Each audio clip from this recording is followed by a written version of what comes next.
Onkumbia tata mwana mpe elimu santu ezali nzembo ya kala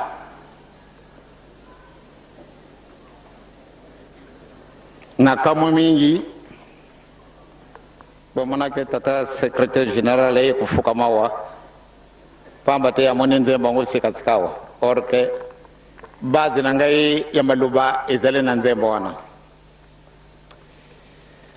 batata na mama papa kulutu papa mfumbanza na ngai moko to ibaki malamu yete tata simo kimbango zali tata na biso donc tomone na kaye kaka ndenge bana na ngai bakomona kangai kasi bando le 6 avril tomoni ete oyo tokobenga ka papa asali likambo oyo batu batangi na kati na mokano mabumoyi ebe banda tangu wana bisu to bangi ndenge nini tokozala na kati na ndaku na tata boye osali likambo malamu nde oluba na ye ojela te nde ye aya kuluba kasi mwana nanga osalaki boyo te ekumi na yo pasi nzambe na biso azali nzambe ya malamu nzambe alingi biso mingi bamama na batata ezali ntangu na yo tangu ekumi musika lelo le 30 juin 1990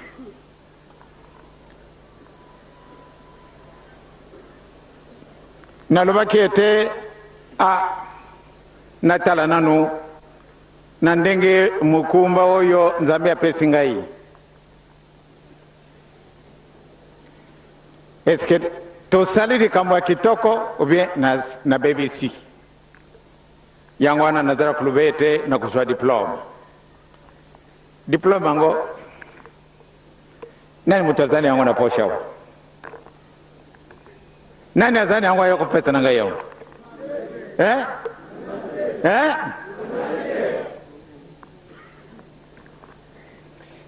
ba mama batata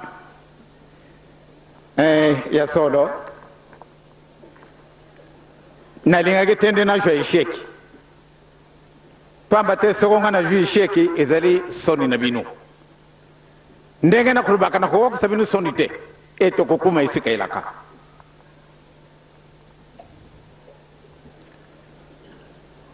bele ndenge topesi programme bolingo mibeko misala tamususu tuzala komona me papa ezali kutungusa biso te bokopesa ngai raison etikali moke bino moko bokoluka ngai tikanake na koluba na papa boye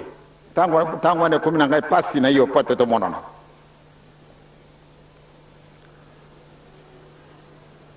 tozali kokende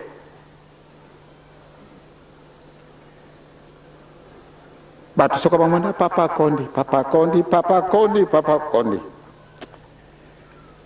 makambo mazali ebele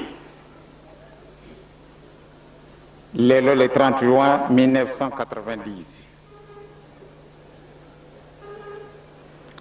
mbula ntuku misatu esieleki banda tojwaki bosomi yango wana mokili nyonso tu bazali kosepela le 30 juin pamba te tosui tojwaki mokolo moye bozali indépendant bozali libre donc lokomitambulisa bino moko solo bo sepeli bisi yo soto sepelaki na butu lelo tangu na funguli ma television mukeza na ngana chambre malgré mo kongoza sarpasi kasina funguli television alors ba yakulu bakama kama histoire ya biso na wakaki professeur moko parmi na ba mi balewo bazalaki professeur moko alibi ngai na uki batu bazal ku trembler pamba teba mundele bakutinde de sous selo kwa wate batu ba trembler babandu kulenga tata wana lubi mais vraiment bisu de kazoba nantina nini to trembler pan to banga kasi nzambe apesi biso maboko mibalete apesi biso mayele pan nini to sala ndenge bango basala kate mbala di boso na wakati kama boye c'est-à-dire na betela kai maboko kasi amona ki yango tempamba te misu na ye mazale makukufa soko ozale kulubaka na television bango na bango bazale kumonana tangu wana kama te di banga bwakile ye ikusala ye di kamute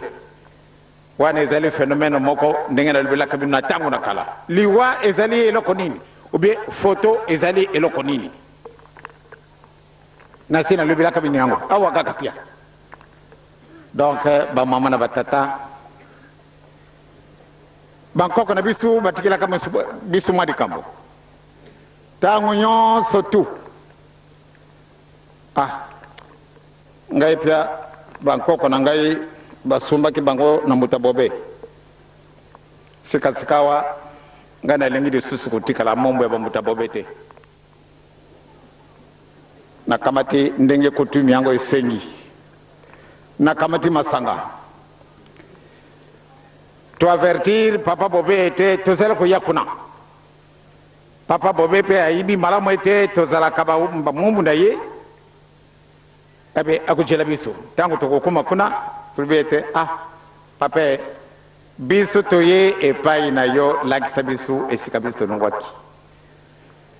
papa bobe na mutima malamu alubi solo ngana yibi esika bino bolongwaki balongwaki epai kunana koko na bino ye oyo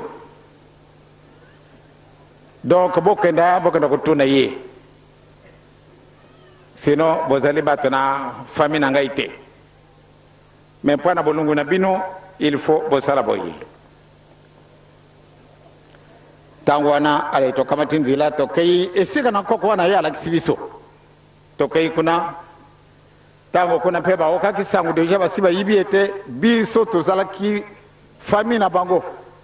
kasi tokendaki esika mosusu epai ya papa bobe sikasikawa ale tangu tokovwanda ale boloba nano likambo nini bino boyeli aya solo tokaki sango nde tolongwaki na kati na famille na yo na moto alakisi bino likambo wana aya solo esika wana basumbaki biso banda tango wana bango bakei a concertation bakei pembeni bakei kubongisa baye ya solo koko na bino ndenge boyibiye na tata oyo abuti batu oyo na mama oyo abuti batu oyo mama moko papa moko donc ya solo bozali famille na biso bosepeli esiyi tango oyo topesani elaka na papa bobe tango tokojuka kuna esika papa bobe ndenge basengelaki to remplir ba condition wana to silisi tango yo kokabwana yo papa mfumandongo na bandeko na yo oyo wana nde papa bobe aza kuluba lukola bosibo lungu na maboko na biso to lingidi susu te nde to sangana kana makama na biso ya solo soko to kutana nzela to pesa na mbote ezali kambote soko to vili di kambo bulingo usali sabisu di kambote kasi banda lelo to sito kabani na moi to lingo kokutana na butute to kabani na moi me to kokutana di susu na butute donc to kabani na moi to kabani na butu tangwana ye apesi biso la kawana bispe to pesani accord ala inde to kaboni to jungi e sik na di kolon na banga musulte il faut yon se kulungwa lelo yo to le 30 juin 1990 ya solo na wakake tatawana mayena na bisu mazali pone ne to bandu kolenga to lenga te sika wande to sala musala to la kisete bibisi beto sali batu ba mama na batata mwana na muntu bakoteya kana masese liseso na sena pesibini yangu oyo alubi na butu na moyo soko to jiri kambo yaka kasi na butu soko to kutane mabe mwana na muntu na masese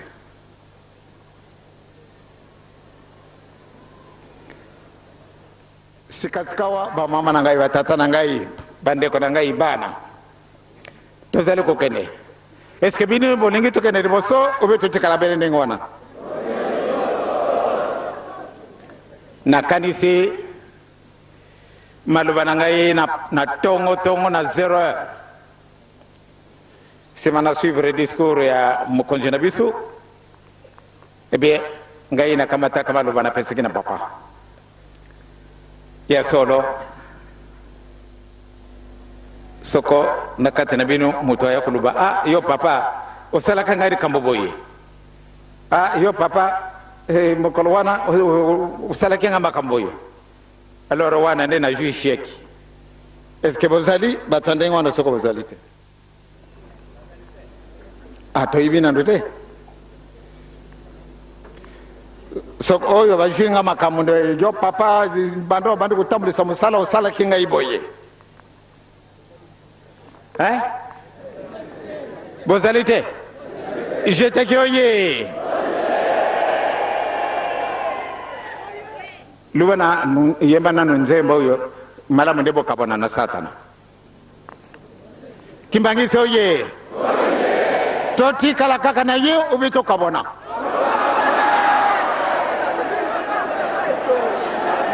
nyenye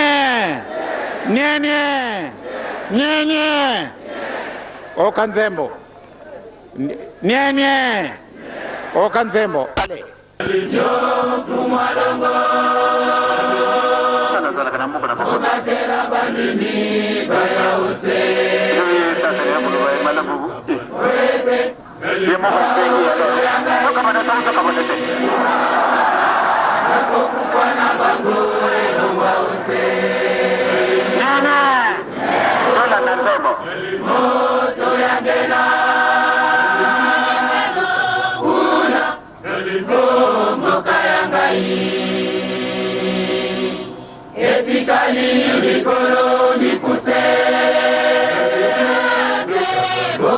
Banga satana bosilanye Kasi Nalimyo Fumalanga Tazana na generation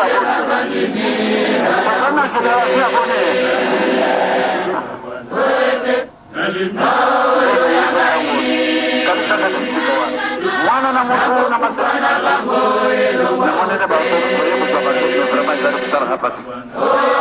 Nalimoto yangena Una Nalimoto kayangai Yolini toka bola Nini mayo bayo Okamata boyo bayo Okamata kiyaga Nani yo salaki muntu pate toka bana ngai na yo batu yo so basalamaka na tata nzambe na nkolo yesu na elimu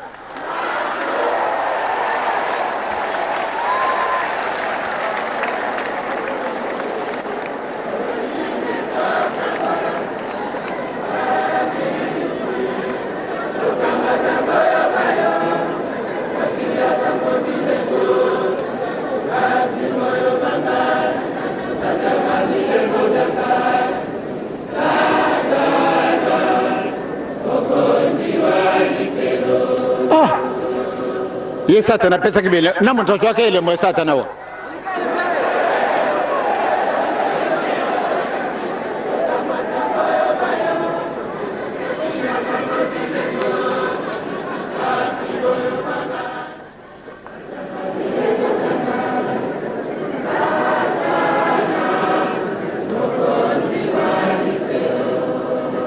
Satana salaka montute lukula salaki montute batuyo surtout récupération ezalinka kuna biso yo.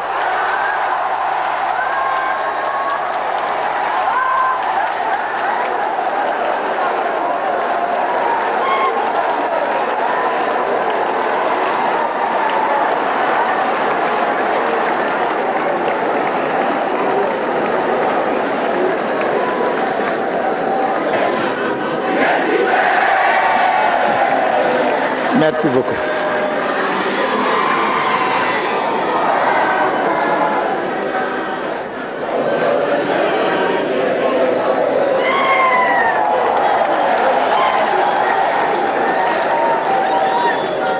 Nie.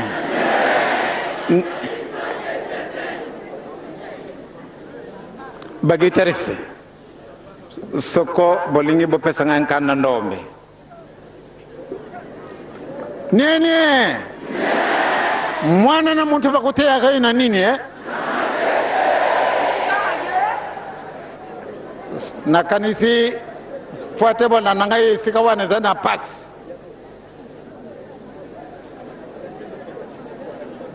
Allez, dépêchez-vous.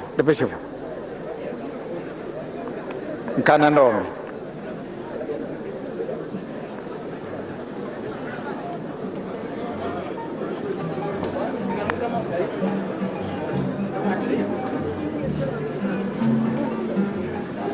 Nseke na Isengo. Pwana nini lelo le 30 juin oyo yon surtout bazala kana elembo ya sata na tobwa kayango. Toka ni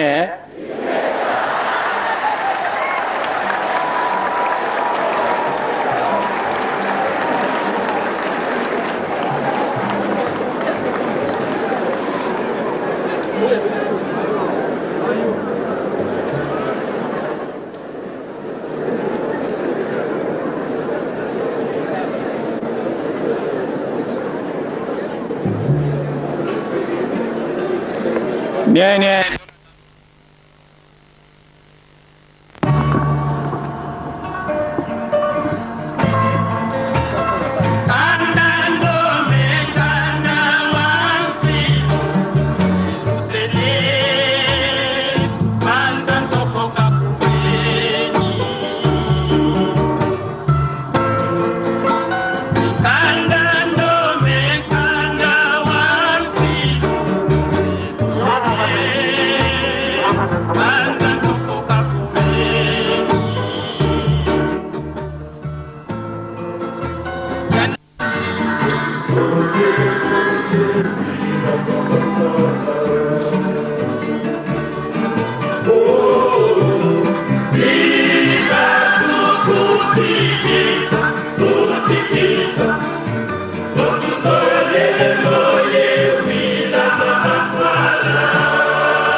Natondi vino botondi.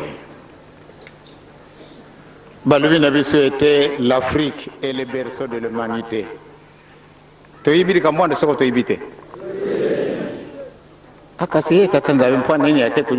kuchana kati na mabele na nkamba akamati carte de l'Afrique. Kimbangise oye. Na kokana na ngai musikate lobi tuzale na bino. Na kati na mikolo yo soko nzambe apesinga nzuto kolongono na koleka ba zone par zone.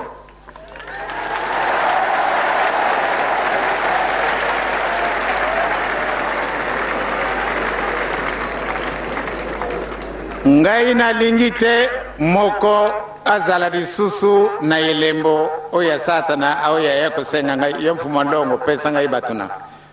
Eske satana sala ki muntu? Eka sibongo vraiment to tikela ya kama tabana papa simo kimbangu. Donc ba mama na batata makamazali bele ndenge na lobi nzambe akopesa ngai soko nguya tokomona na kimanseke toka ni sinon nazali na Isengo pambate tozali lelo le 30 juin 1990 tozalaki le 30 juin 1960 c'est mana 30 ans toka ndenge batei biso papa simo kimbango alobi boloko nanga isili est-ce que binwe bolingi netotika na boloko na komuna tata mwana pele musantu amen.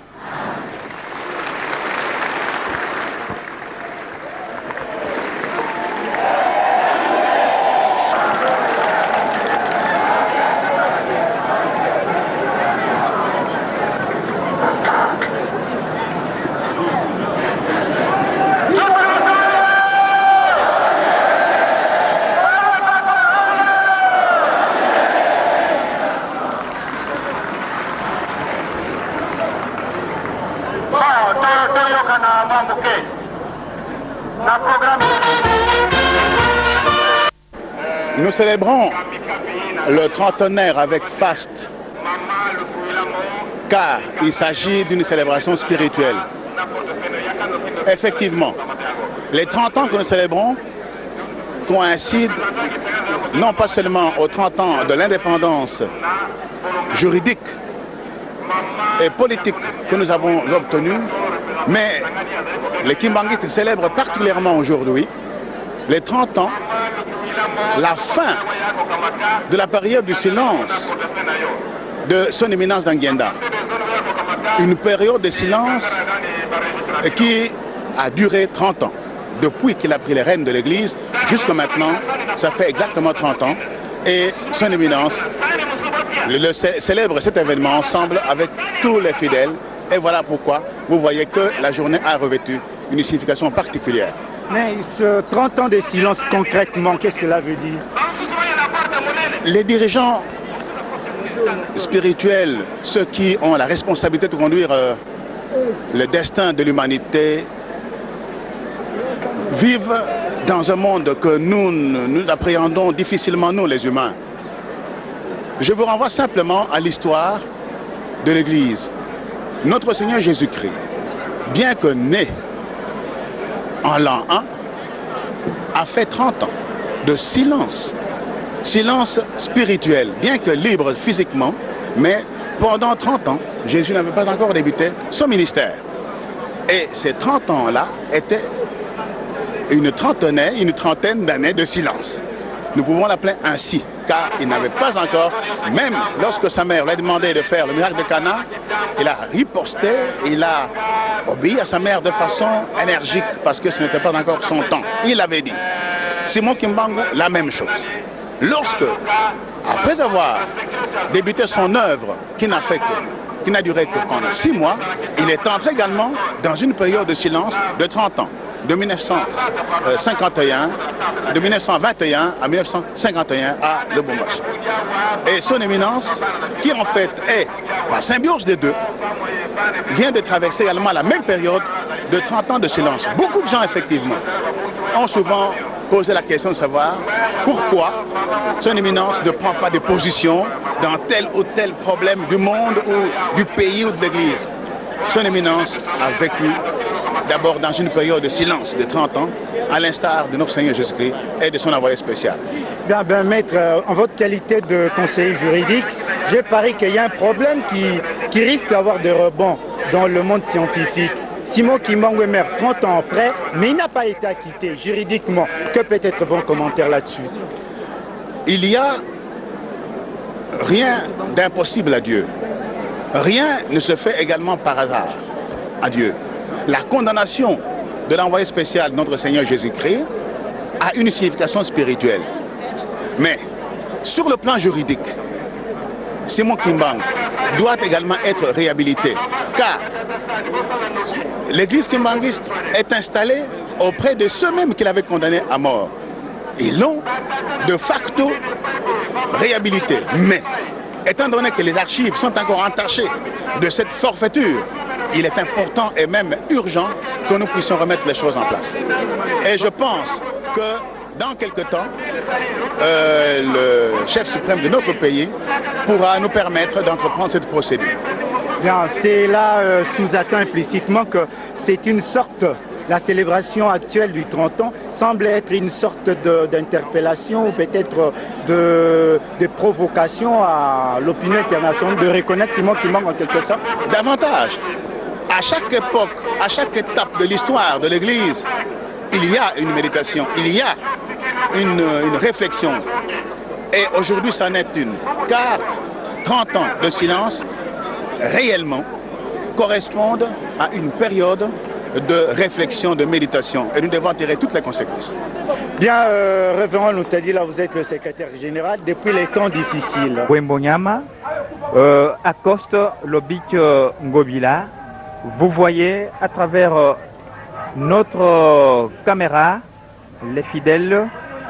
kimbanguistes de la ville de Kinshasa qui attendent avec beaucoup d'impatience le chef spirituel de l'église kimbanguiste, Papa Diangada Kuntima, qui leur arrive après 3 mois environ d'absence. Voilà la Faki à tout casser, dirigée par Madoudou, qui, sous les cris frénétiques,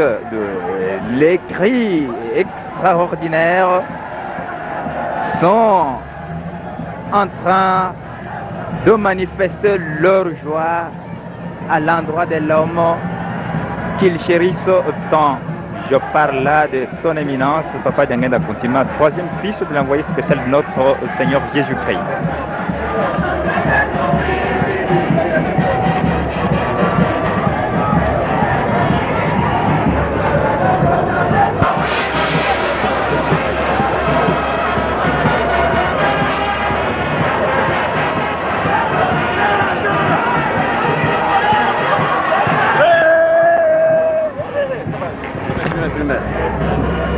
Eh bien, comme nous vous disions, il est maintenant 12h25, heure de l'ouest du Zaïre. Nous sommes maintenant au beach de l'Onatra, après avoir quitté le beach de l'ATC. Voilà les foules, un bain de foule, tous, comme vous voyez, la majorité en vert blanc, l'uniforme de notre église qui symbolise la paix.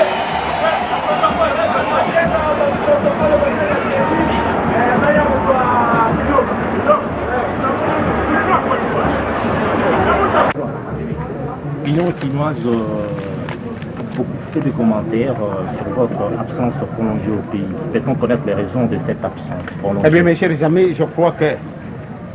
le kimbangisme n'est pas tellement au Zaïre. C'est vraiment répandu dans le monde entier.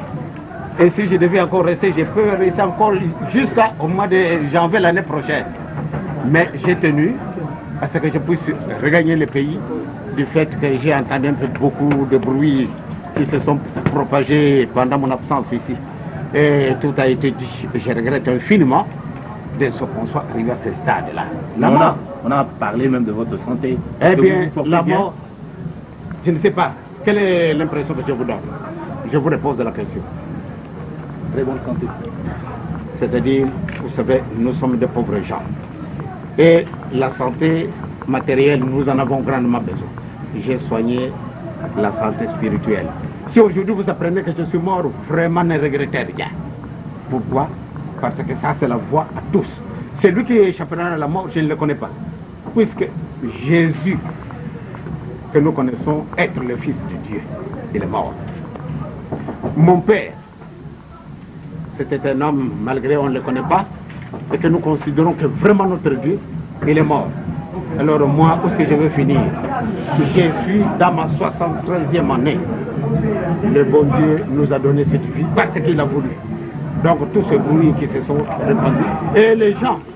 ont bu, ont dansé parce que j'étais mort. Pourquoi je ne sais pas pourquoi ils se sont intéressés à ma mort. Pourtant nous tous nous passerons. Donc mes chers amis,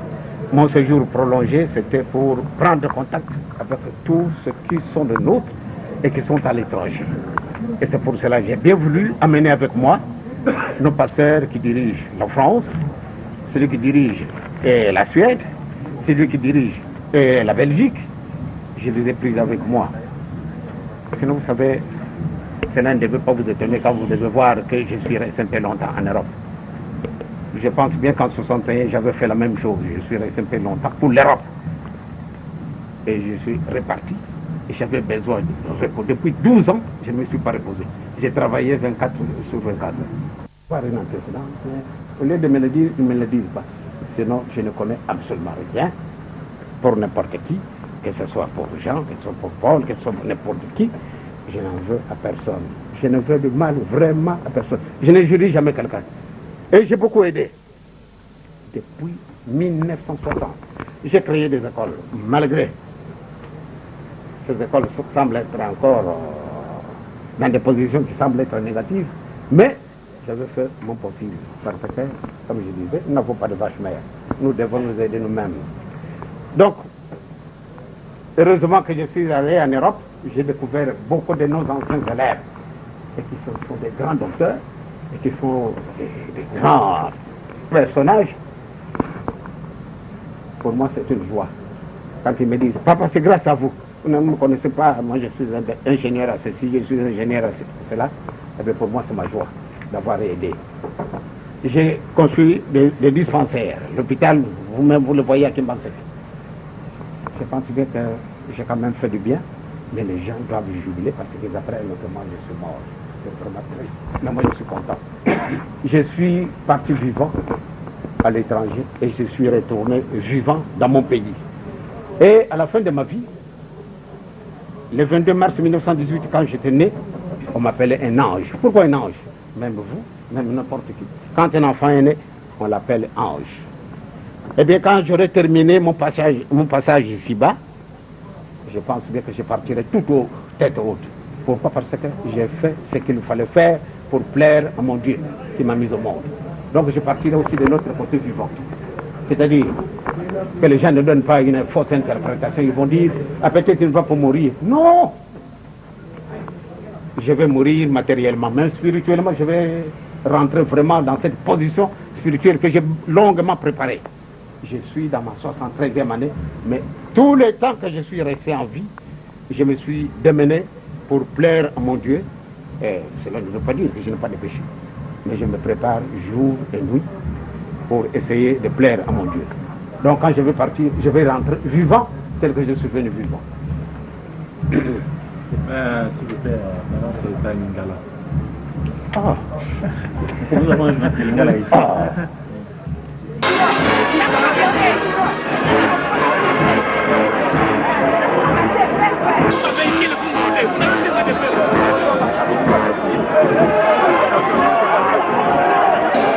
Vou degajar, vou pensar no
Merci beaucoup.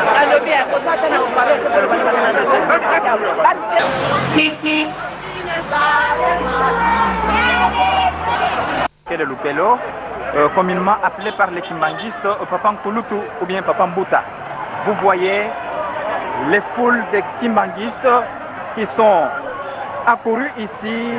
à la zone de Gombe, à la résidence de Papankulutu, pour acclamer le numéro 1 de l'église kimbanguiste qui représente Dieu sur cette terre, et c'est lui qui vient maintenant rencontrer son grand frère qu'il a laissé, du moins physiquement, voilà de cela 3 mois environ. Alors, nous d'emprunter au départ du beach et nous allons prendre le boulevard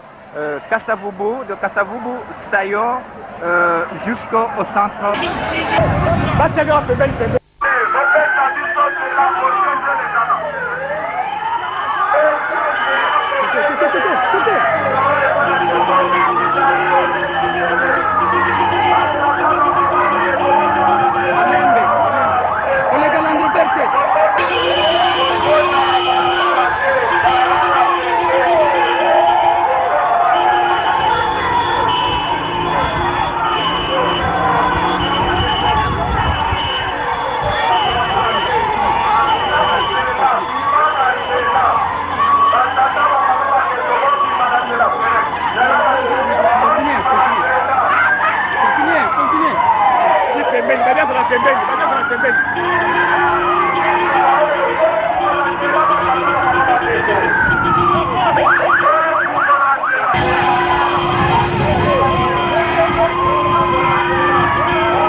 Sur le plan sur lequel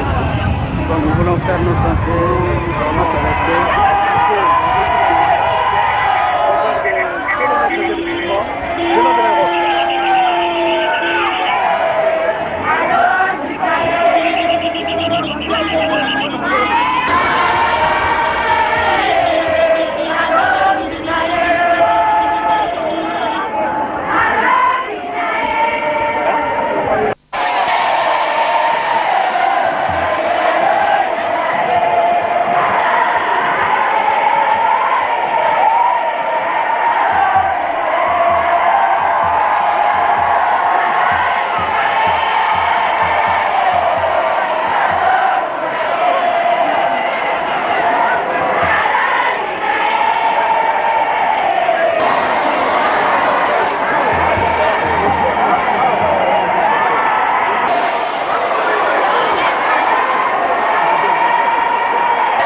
comprendre neti ayekokulaga esiko dimanche nango belandi alakisi ekende siko namoni filme peke bafilme ntango likolo nga siko napekela imagina so ntango ndenge nini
Centre. Musique, ouvrez le vent.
Son nom,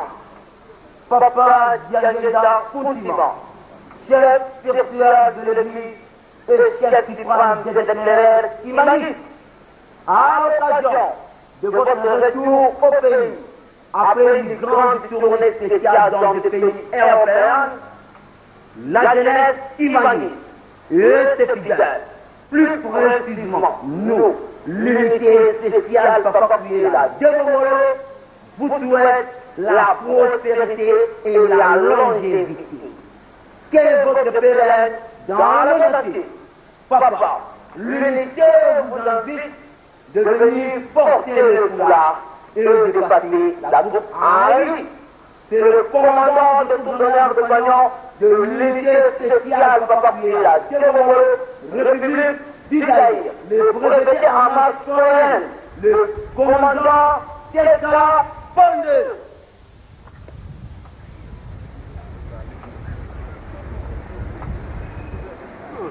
À vos ordres.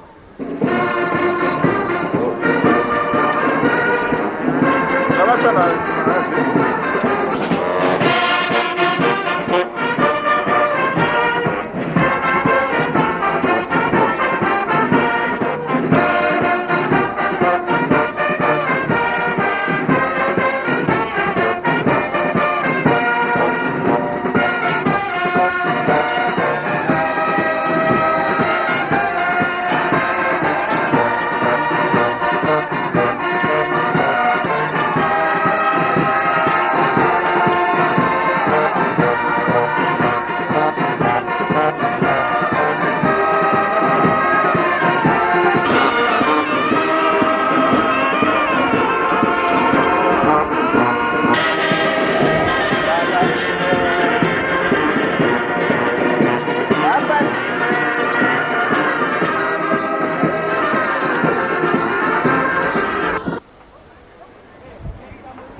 yo tanga kaka na emoneseli ya yohane otala suka na bango ndenge nini ekozala ya pasi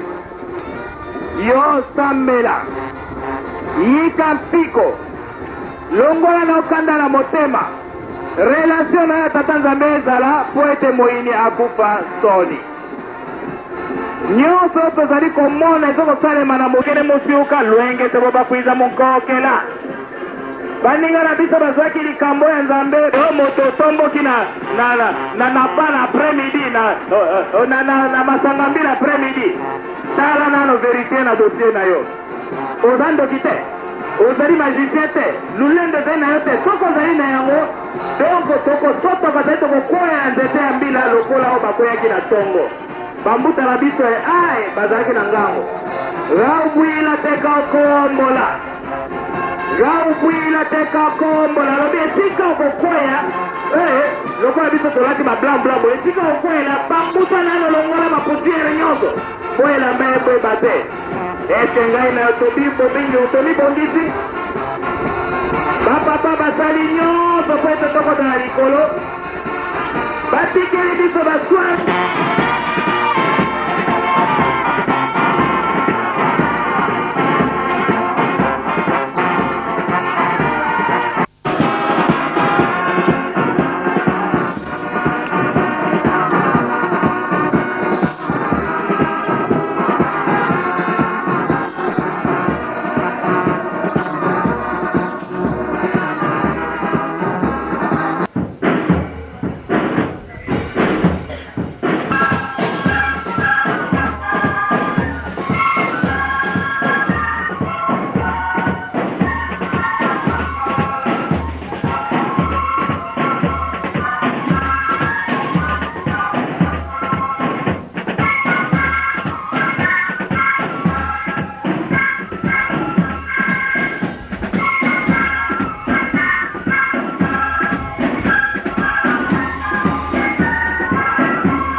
kati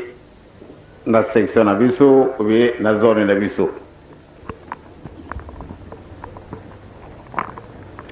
ndenge elobi papa représentant de la ville de Kinshasa pate ezali deuxième semaine oyo nabondela na kati na esika biso vwandi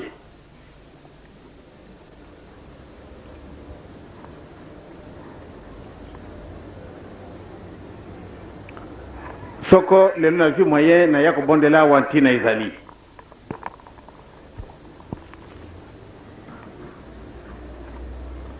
na vwandi awa na zone oyo banda le 22 décembre 1952 na vwandi na kati na zone oyo na fingi mwana mokete na kaipe na ndako na mutu te na kolobaka mpe likambo mabe na mutu te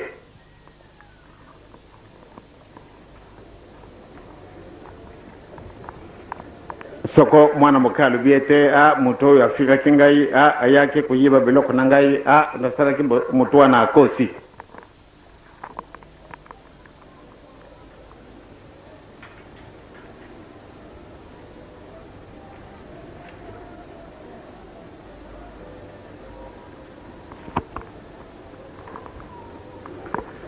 ngana yibi ntina na mutu batangili bisu mukana matata nzambe poate bameka kotangela bisu mibeko e batangi na Ezekiel batangi na Matai oyo poate batia mutu na Lord toki tata ndenge ate bisu soko totali awana kati na zone na bisu ya ngiringiri na kamisi les 3/4 de la population ya zone oyo bazali bandimi oyo babengami te bakretien ekokaki kozala na biso bakretien na elembo moko oyo ekokolakisa ete solo mutu oyo azali mondimi naoki papa adobi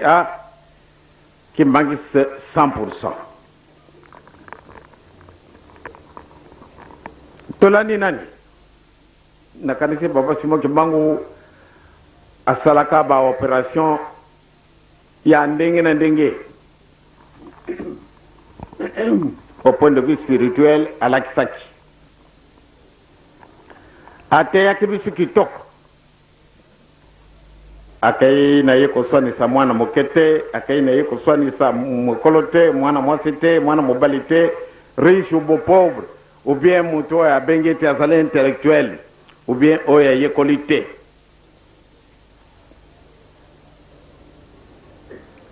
asali maoyo matindaka ye nkolo babengi ye nani Simon Kimbangu azali magicien babengi ye nani Simon Kimbangu azali ndoki nakusepelaka mingi soko elobamaka na ntina na biso kaka nde epesenge mawa kasi ndenge yango epesamana mpe na nkolo Yesu babengaka ye imposteur na bato wana na Israel babengaka ye imposteur, c'est-à-dire moto bakoko benga ye magicien ou bien franc-maçon ou bien ngangakisi ou bien babengi ye ndoki lelo oyo na kati na mokili mobimba babengi nani liangenda ndoki babengi liangenda franc-maçon babengi liangenda rosicrucien ou bien magicien mais pana nini babengaka ngai ndoki est-ce que awa tovani bandoki bazali te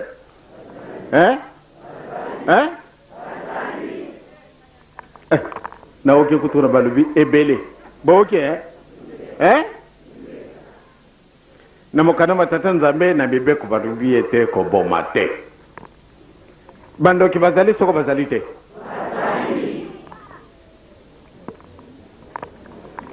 est-ce que bandoki boko kana kana ngai popesa ngana ndo réponse bino bandoki nye est-ce que bino bandoki boko kana kana ngai me pani boko kana ngai te ngana ezali ndeko na bino ndoki nye bino bandoki bozali wa butu mula musapina dikolo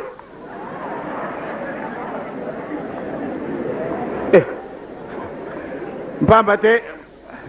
pana ni bola kisa musapina dikolo te tozali soko tozali te api tutu mula musapina dikolo totalana nye awa na kati na biso barozi krese bazali te bola kisa musapi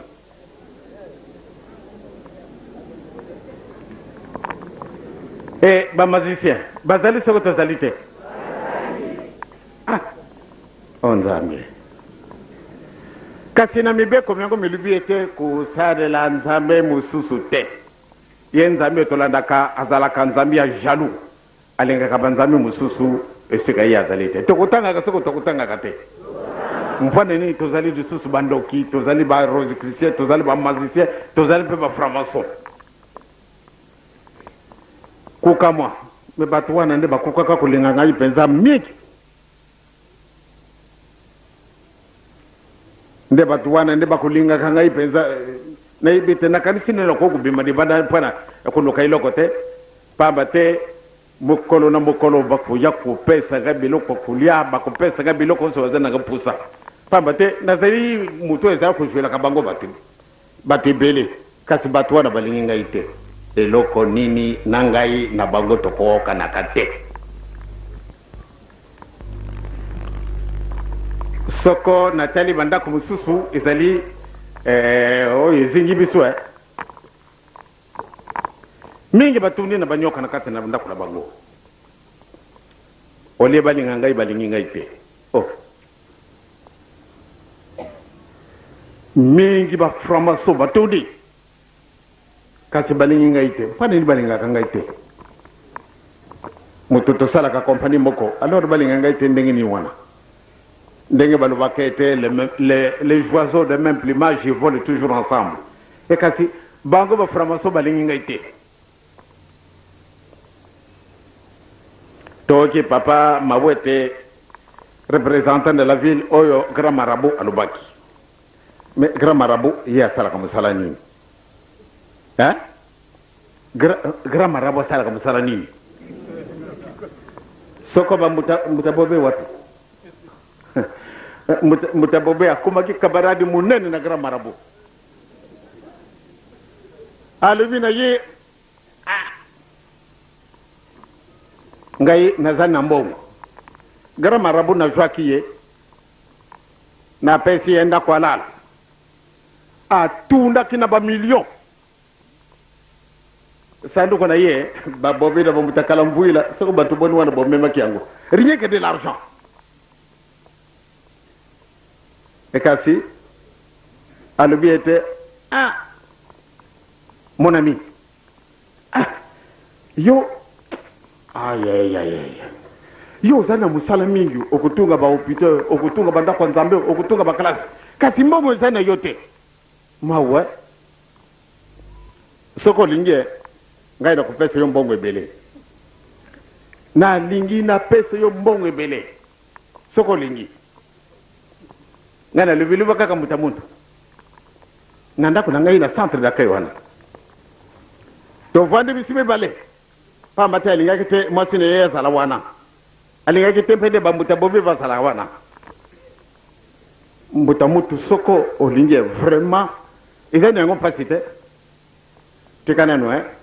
allez atie le boko na poche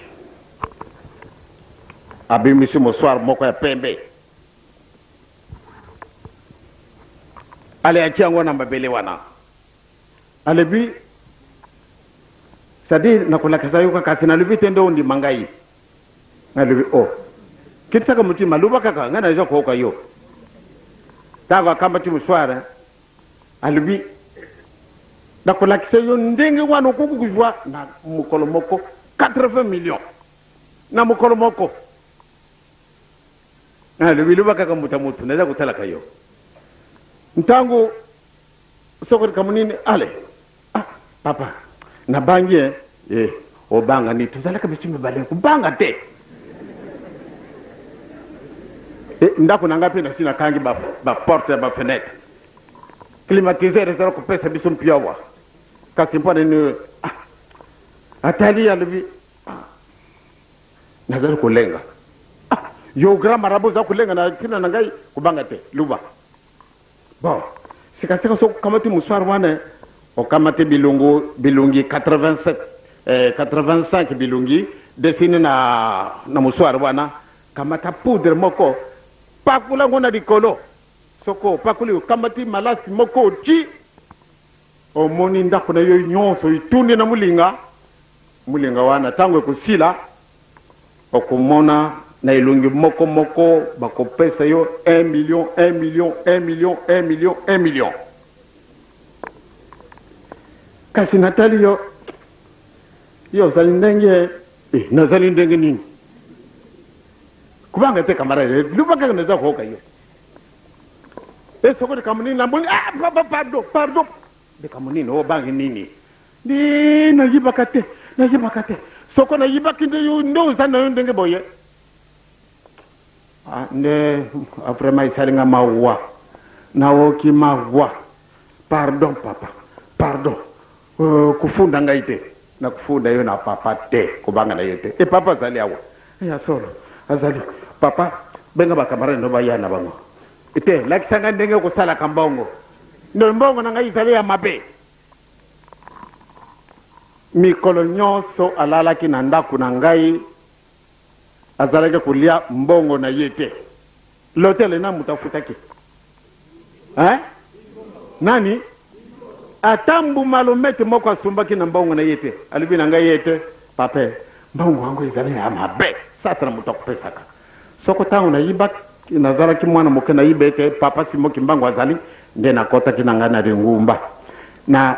sikasikawa moyi lisusu te soko pe na lingi nda ko makimbangi setango oyo bakoboma ngai pamba tena sina préparé 35 autres grands marabouts batwana soko ba okete ngana kumi kimbangise na kuumila même 2 secondes te na kufi yangwana papa limbisa ngai pardon limbisa ngai de kubanga na yote na koloba pesa ngona yote na komona se bien pasite papa pardon yangwana nde asengi nzilete kende na ngai na nkamba nasenga kimpe helicopter na general likulia ale apesinga yangu na kama te pe toke na kama to komi na kinlongo mwanyete ntangwa bima lube nzambi muntu muindu mawa pana ne tukanda kokuluka biloko ya ndenge na ndenge ngai grama rabu awana kisasa muntu boyo yibie ngana yibe malamu apesa ke ngai tata na ye na mama na ye bakufaki mokolo moko pour 1,500,000 francs belges. Mais bisi batu mwindu tuzali zoba tata wana seka soko Natalie malgré tout ndi na mbongo soko Natalie na libe mawa apesa ki tata na ye na mama na ye bakufaki mokolo moko pana nini azalaki na nyongo pabata azali mutu munene azalaki na nyongo ya 1,500,000 francs belges apesa ki mama na ye na tata na ye bakufelaki pabate pona na kati ya ndako na bango bazalaki na eloko moko ya gaz yango ne bomaki bango bakoko na bango mibale bazali kukufa or ke ye mwana mutapesa ki bango so Natalie tata wana zana mbongo na kuseka batu wana balingi ngai te kasi ngana benga mi magicien na babenga ngai grand franc-maçon ba franc-maçon balingi ngai te ba rose chrétien balingi ngai te batu nyonso tu wana balingi ngai te na sala ka bango nini donc batata na bamama soko batu a catégorie wana membe bandoki tuzalia wa bola kisa musapi mwanyete oya alubete lelo tokutana ke na zando na bisukuna nani ala kisa musapi o tokutana ke na zando azali lelo bakenda kizando soko bakenda kite ale bola kisa musapi o bakenda ke na zando wana ai moyete batu wana bakubenga ngai nani grand sorcier batata na bamama tozali na nyongo biso batu mwindu tolongo wapi soko bafungolaki radio na tongo ndenge papa Mayona na papa Elebe bateyaki batu wana balingi ngai te mais soko tozalaka société moko de vraiment bakusepelanga mingi pamba te bisi yonso tozali awa tozali bakimbangisi tozali banani pamba te tolandi papa Simon Kimbangu ebe malamu nde totosa mibeko tolanda mpenza mibeko totika kusala tozala bandoki te tozali kokende baninga okay kuna na bamaikari ale bakamati mudai bapesi yo allez au fur et à mesure que vous avancez allez baza kopesa kayo na ba franc-maçon ekozala kabele ndenge moko na batu ya ndenge na ndenge ekozala kabele ndenge moko kasi batu yonso to wana balingi ngai te kasi ekokaki nde tozala vraiment ba ami bakoloba vraiment oyo azali muntu pamba te batu ebili boye soko bisi yonso to wana kati na lopango oyo bisi yonso tokomi ba franc-maçon baframaso bakusepela soko bakusepela te mukolo oyo tozalaki na kindu zalaki na mukolo mami bale wana tozalaki na kindu bien naoki sango le grand maître de la Rose Croix azala koya na kisasa lui bon camarade na ngai azala koya le grand maître de la Rose Croix ayaki soko ayaki awate ayaki soko ayaki awate mpana ni tomona nite mpana ni ayako talanga ite pamba tina zali gramete to zala ka compagnie moko mpana ni bayako talanga ite moyi zalite ngai na bango to kana te loko ya ngai ya mutu te loko na bango ya mutu banda tangwa na boni balinga ngadi susu ba moni ne mutu wana zali dangereux te ngai na okite mutu lui luba na yote kasukani monoko me oki na oki de kamo kitoko yo lubi kuna okanyi monoko sikasika ba mama batata ngai na ko sabino sonite nakenda kuzwa ndoki nakenda na ngwapi nazala magicien ou bien nazala rose chrétien ou bien franc-maçon nakende nyango wana ezali eloko mokili soko bato balingi ngai te pamba te moyen ezali te bino bokolonga na bino kaka bobanga te pamba te bolanda ka bele ndenge oyo nzambe aza kusenga na biso tozala ba rose chrétien te soko tozalaka ndoki bwaka yango mpenza mosika bwaka yango pamba te yo leki ndoki na pouvoir me biso moko topesi nzela tokomi na bome nayibi te soko likamu nini maître mbungu azali awa te tokomi na boma eh bien grand marabout alobi camarade ngai il faut lukila nga ndako oyo mpenza ya kitoko nga nalala nalobi na maître mbungu bokana na balotel ezali ebele awa ale bakana kolokela ye esika bake kojuela ye ndako ale akomi kuna ndako ipesi ngai esengo te lukela nga l'hotel mosusu bake kolokela ye esika moko monene ya kitoko bake kotia kuna maître ayene na julie ndako moko vraiment de la haute luxe basengi boni na butu moko soko tala nini wana alobaki alobi likambo te tofuta yango pamba te malamu nde yamona ete biso tozalaka na likambo na mutu te alali biso mpe tovwandi na ndako na tongo namona maître mbungu bakamati mbangu na docteur tozali deja na kati na ndako ya nzambe namoni maître atoki papa kulutu avwandi tata mfumu mbanza avwandi ngai navwandi na basi na biso tovwandi maître alingi koloba likambo te papa nazali likambo ndokindoki likambo nini maître tokei pembeni grand marabout akufi maître nini papa kulutu alobi nini nga nalobi te aya kopesa nga message ya mosala alingi kosala yango wana grand marabout akufi grand marabout papa grand natuni eyo mungango monene solo natiki grand marabout akufi nakanisi nga nalobi yaya mokonzi na biso akokanisa nini mokonzi na bango oyo Adi Diouf azali oncle na ye oyo ebongo soko akufi awa mama ndenge nini nakolobela yango na kati na lingumba ya boma mobimba batundi motima moyete maître alobi papa tokosala nini sikasikawa nakenda koyibisa baautorité alobi kitisa nano motima tokotala nano likambo soko ezala ndenge nini ale nalobi baninge tolingi tokenda pamba te grand marabout tolingi kona ye nokinoki te pamba te lokola akomi na ye mpaka kotambola nokinoki na voiture tokuka te yango wana bobanga te tokojungela bino na apesi mpenza makambo oyo bato papa bandi okenda nga nalobi bulimisa ngai vraiment mpana mopaya wana kaka orke asi akufaki kuna nalobi na maître maître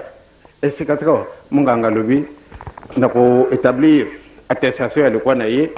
oyo elobi ete akufaki asalaka crise cardiaque alobi mais docteur mais vraiment yo mpe munganga boni bopesaka lisalisi te ndio moyen ezalaki te bon napanzi bandimi tokei kuna na likolo ndenge nakoloba na papa kulutu kasi nga nalobi papa nake kotala grand marabout po ate ndenge alingi asenga mwa biloko kasi malamu nde ye mpe alobi te tokenda kaka nzela moko faki oye bozalaki soko bozalaki te ebien sikasika we mayele ya na ngai esili papa kolutu alobi tokenda kaka nzela moko mama akasi soko akoyoka nde grand marabout akufi solo ye ndenge akosala bacrise na ye mpasi kasi nalobi bolikambo te tokama te nzela botikalaka malamu bandimi na papa simaki mbango vraiment bolimisa ngai ntango nalingi kobima pardon procureur général oyo azala kuna aye oyo papa naye kotikela oyo bachemise oyo papa atikaki na 1942 or ke na 1942 nazalaki mwana klase na le 24 avril 1942 o tokangi tata Simon Kimbangu sikasikawa lokola babilamba wo bakangaki etikalaka wana ezali blues misato blues moko monene blues moko elandi ye blues moko ya moke bon yakada yango aye tusinye mikanda tokamati ba blues kasi mutima na ngai kuna mutu grand marabu kofi ale moke tokamati nzila tangu tokomi wana papa kulutwa binu botika na kati na voiture ngana ke ko kamata grand marabu pate to botana voiture nake na kutana kuna ai mwasi na ye bilamba te mwana na ye secrétaire na ye moyete kolela papa ngana tu me mama mubani yako finde nini ndo papa bachia ke bisu biloko sika to ningo kulia na monika mbana ngai akwei sika wende ya sola zala ko nandako naka na kokota na hai na bangi alibi ale mama bima mubani ngai akufi bonga na bima secrétaire bima to tigala kuna bisu misaka bisu mi bale pardon ngana libi dikamuni noy tikana pesa papa na azali kulenga alibi na papa dikamana yo yango yo jo muntu na yo pesa yenji la pate to junga na ibo moyo ale na kai na kamati kamaradi kasi ndingini lokoti na chambre na ngai kasi mama alibi mama bazali kuna dibanda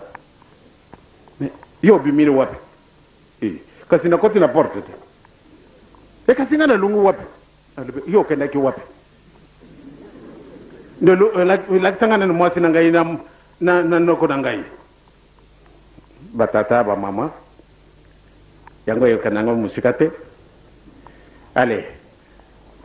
na lubite kada busukola diboso elungi sokole elungi yaka na kubenga mwasi na yo te diboso mwasi na ngai alubi na mwasi na yo na ngai na mutaleke papa yo bon alors tika kende nye sikasikawa ale ake kusukola elungi aye me papa kasi mwasi na ngai ya solo azali ake kubenga mama yaka mwasi ya tali mbali ya telami afukami mubani nanga balumi na munoko na bango takala chukuru kwa kacha pala kasa nye abe sikasikawa mubali alibi kasibini muzalaki wapi ndo kasi yo kenda ki wapi ebe sikawana ba mama batata ana bengi secrétaire ye kukuta na ya kujamba noko na ye me okenda ki wapi alibi mwanyi izalite patena lubani minu makamwana sokoto jungi na mukina bisu nena kulubana binu bon balati batu yoso waza kujela wana dibanda na bango ba mise ba koti na kati na autobus na bango ale sikasikawa ba sukuli omela tindete na kana komela ti na nzila oyo muko jina l'hôtel kangwana akangi ceinture pamba te nzala izalaki na ye lisusu te mutu wana akufi na ndako na ye ntango susu biloko oyo balambaki na kati na l'hôtel ezalaki mabe me ntango oyo nabengi mbuta mutu yaka no papa pardon bolata ngai moyen te soko baka ya kokanga ngai kobanga te azali kaka akufi ite nde te ngamongo nazalaki munga pe azalaki alo kisa mutima ntango amoni abimi tata wana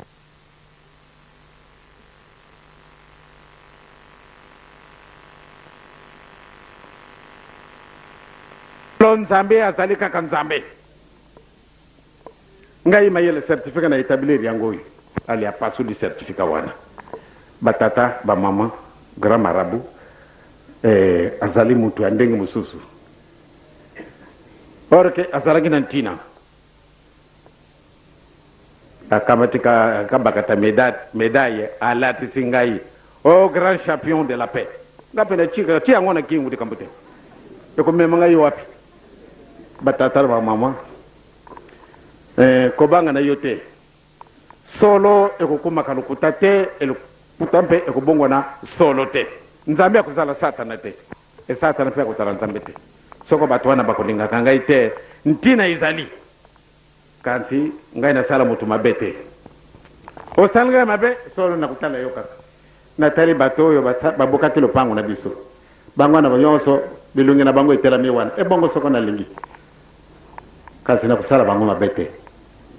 pamba te bazali bana baboki lopango esali nini nani akotangelanga mokana matata nzambe nani zebitangaki bene ebible mbotomboto muntini mu 80 à l'heure.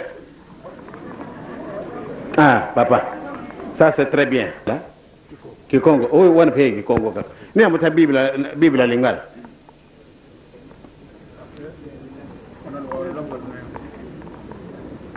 te wana ezali Ancien Testament lingala talanga kona Ezekiel 33 ezali kama sentinelle na kulubira binu tina Ezekiel 33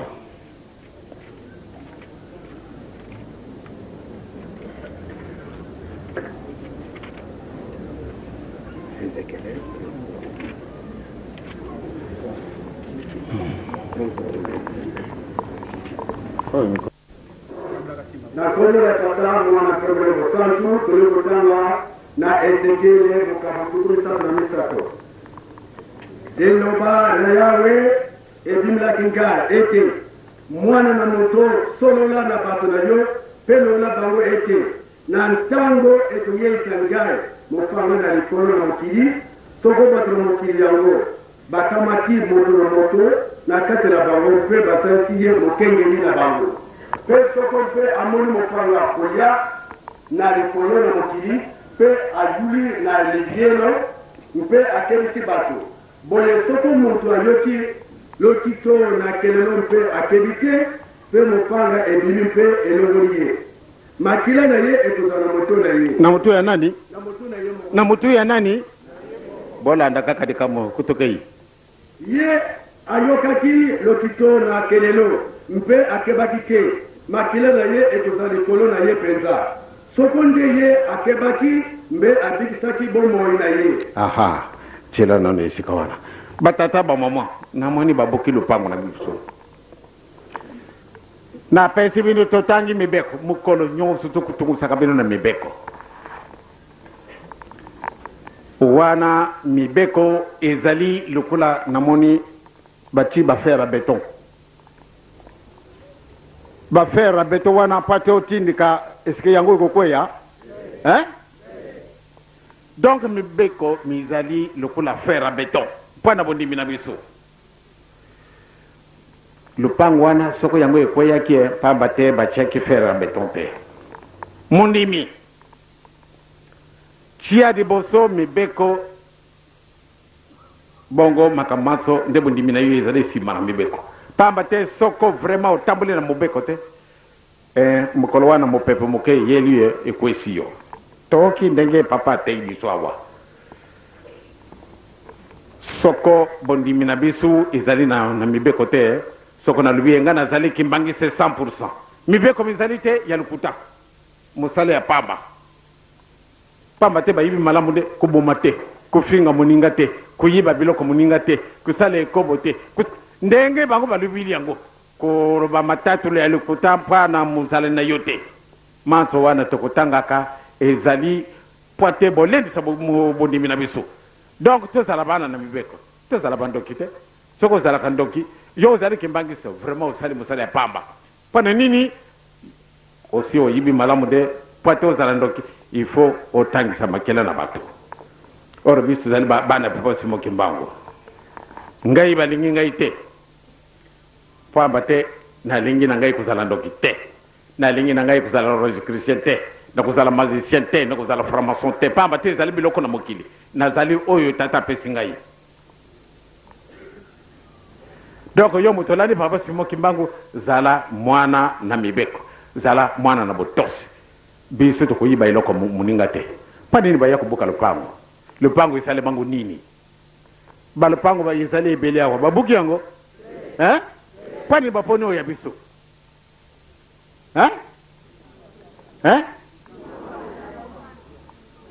joie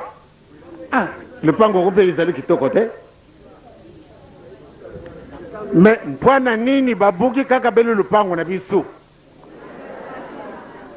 naokaki bamama ndenge bakolobaka na centre d'accueil soko likambo nini wana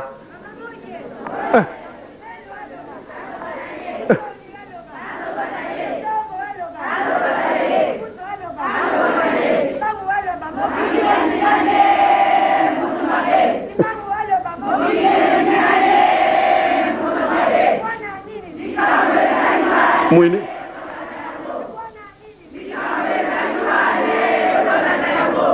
mama ntomeno yangalala ya solo ba mama batu yonso batungi balupango kitoko bake kunimeka yango te kasi oya yo malamu nde baya kubuka lupango na yo baya kuyiba beloko na yo nzambi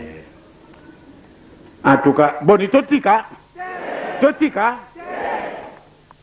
c'est-à-dire mutima na ngai tamu soko bobandi kulela obiye bobandi kumona mawa soko na moni mawa wana ngambe na bandi nkande bandi kuya kasi soko ale likani siyeli ngai sino na kusala dikambu wana ezali malamu te na vuandi sino kusala kampasi batu nyonso wana bakwese lupango wana na sina yibi bango elongela bango nyonso titikale wana osali mabe yango etikale wana tokojela kaka soko mukolonelo oyo bakokamata ye tako bakolakisa yo kuna yiba malamu kuna bayo kujela kayo tosali likambo nini nasalaka likambo mabe te kasi batu bayini ngai pamba te bayibi malamu de muntu oyo ayayayaya moye te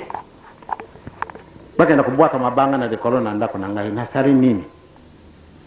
mabanga na bango basimbaka na maboko memba oyo batinda kende kusala boyo bango bazali wana kasi nazali kuokela bango mawa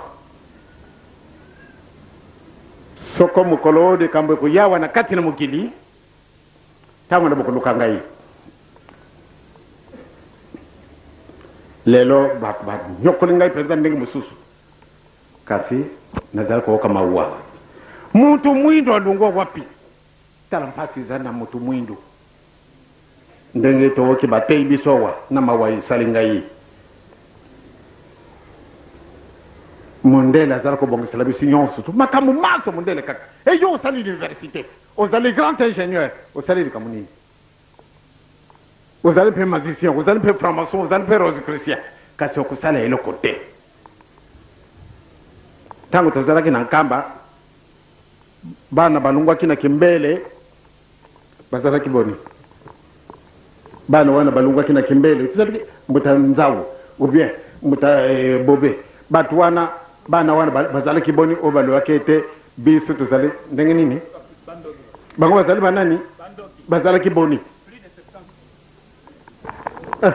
96 baye bana muke faki baokaki soko baokaki te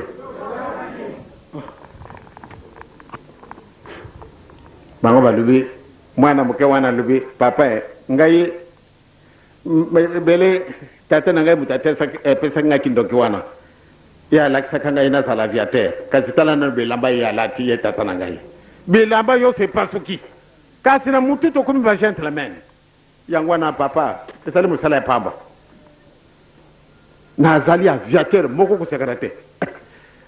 bongo helicoptero mwana ki yango est-ce que kuku tambulisa nina butu na kuka kasi na moi mwayete sone mwana wana lubi papa to boyisi kasi na rana biso oyo vraiment tukulia lisusu papa passer je m'excuse beaucoup banda lelo tokulia lisusu batu te na butu tukutambulisaka avion tokusala kama ndenge na ndenge kasi na moi zero alors kindoke na biso nini aviateur na biso ezana ndenge nini mundele aleki biso mayela bana wana balubi mundele na moi ale soko mundela ye na mbuka na bisu alibi akolala na libanda ndo kimboko te akusala ye de kambo e kasi pouvoir na bino ko kana ko wapi ndo moyete moyete boko ko mundela te moyete mawa na tuti kazaka kitoko zake uya ya nani asali ngatu ngwanka za asali yango nani bisi yonso tolati bilamba kitoko na mutasali bisi yango kasi ya bisu mukono nini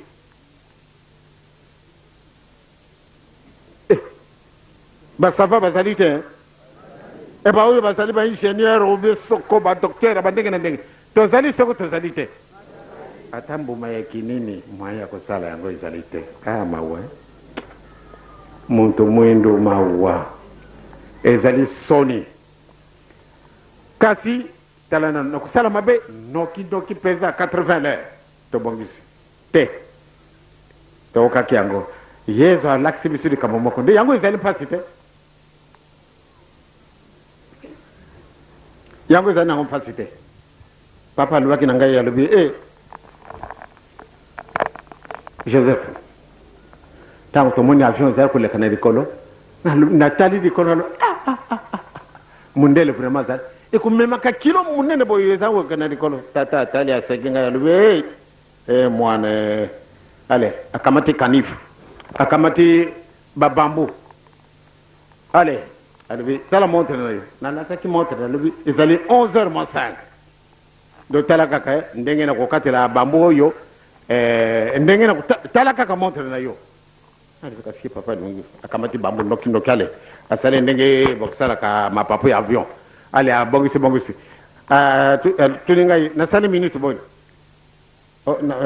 papa osali 5 minutes ndena kusala eloko wana na eloko nga nasali oyo ntango eleki alibi papa oyo ndenge bongisi bambu wana ya solo oyo ntango eleki nakati na tima ngai na bandi koloba kasi papa de kamuni no aja koloba kasi za koleka kaka na mutima papa alibi ozali kudute te na lubi te na za kudute ndo yango imana ni banda nzambe donc moyen ko bumba na ezalité alibi bon pendant que yo ozali vivant okomona biloko ndengo wana mukolo to kendake na putu na batata nkimu na mutakala mvwila na mutamvwendi tokai na Hollande tokomi na Hollande kama mtu moko azalaki consul général awa na sasa tango ba période coloniale ye azali général azali commandant en chef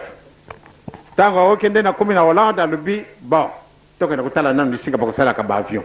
alubi ye ayibili ndenge nini to sepeli na lubi na tata nkimbi tokai kutala lisinga basala ka avion ale to komi kuna na kati na usine alibi bon buta na mutu koyo na buti avwandi de boso seka to bande ko tambola abande ko lakisa ale bachi bloc moteur bachi moke kuna na suka ba ingénieur ba batwindi kuna batali kaka be kutala ale bachi carburant afi yango na tei na papa lubaki na ngai nzambe baninga yo kusala biloko kuleka wana kasi na mubulu oyo eza na biso ndenge nini tokusala biloko wana lelo oyo ale bana na ngai bakotala papa Charles tali papa alati montre kitoko esoko jeu moyen akenda kunuka ndenge basalaka yango akenda kusumba kaka te ezali boye te ale bana na impa baza kutala tata alataki kazaka moko kitoko ou bien grand-père alataki kazaka moko ya kitoko esoko mwana na wana akoli akenda kunuka ndenge basalaka yango akusala ndini akenda kwaka kusumba evolution na biso wapi donc tokotikala kaka bele boyo baninga basalaka biso ebiso moye kosala ezali te ayaya moto mwindo bele munoko ana vraiment tozali spécialiste kasi pate to meka kosala ezali te atantunga moye te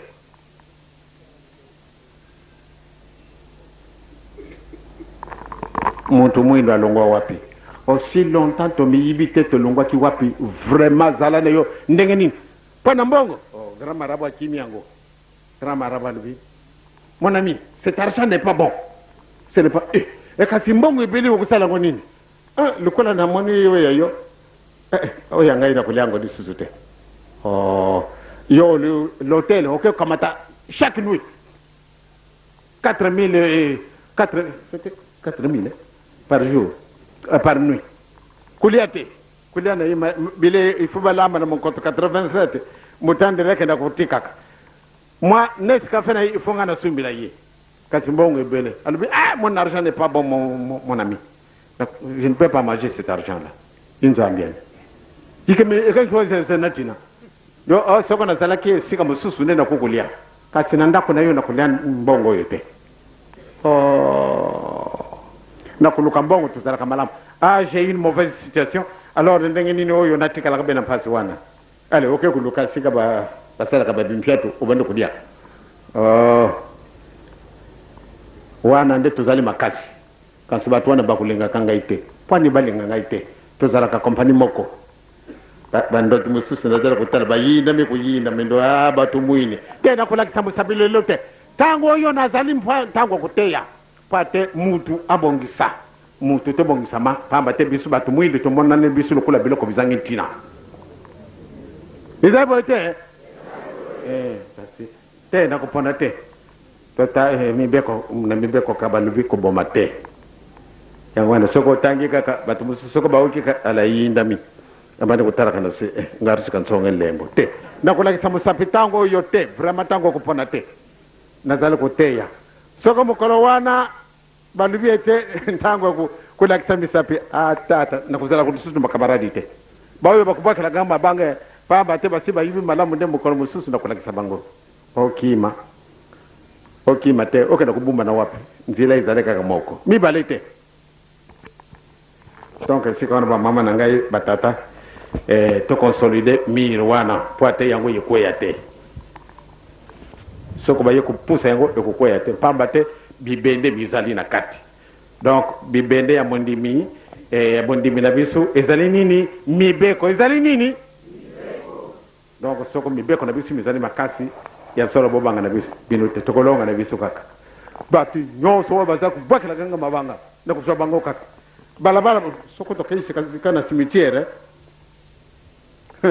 batu ebele basala kokota kuna na cimetière ekasi yo kokandela nzela nini ojo ya satellite kana kama mundele soko na tali likolo izali musika beza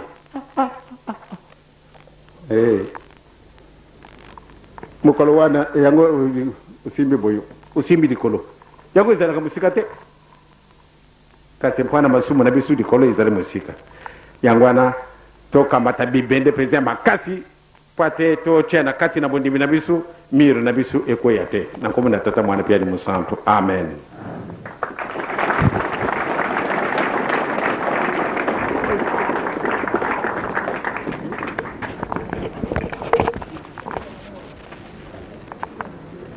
Tika totonda mate ya santu ya tata na biso banso totito leto tundi na kanisi ndenge tolubaki biso nde to bénéficiaire deuxième tour.